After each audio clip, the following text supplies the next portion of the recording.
দিনটা ছিল খুবই স্পেশাল, কারণ ফার্স্ট টাইমের জন্য আমরা দেখতে যাব অঙ্কিতাকে। ইয়েস গাইজ, সেই অঙ্কিতার যাকে আমরা এতদিন সারেগামাপার পর্দায় দেখেছি টিভিতে। তো গাইজ বলতে না বলতে পৌঁছে এলাম পাশের পাড়াতে। আর এখানে দেখো গাইজ আমার মা সমানে ভেবে যাচ্ছে কখন প্রোগ্রাম শুরু হবে। যাই হোক, এরপরেই শুরু হয়ে গেল প্রোগ্রাম।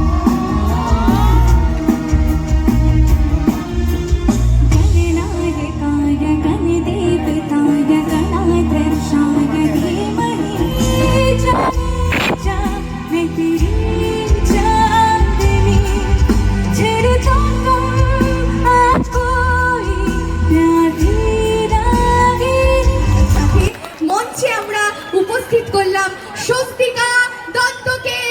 এভরিওয়ান, সবাই মিলে একটু জোরে হাততালি হয়ে যাক স্বস্তিকাদের জন্য।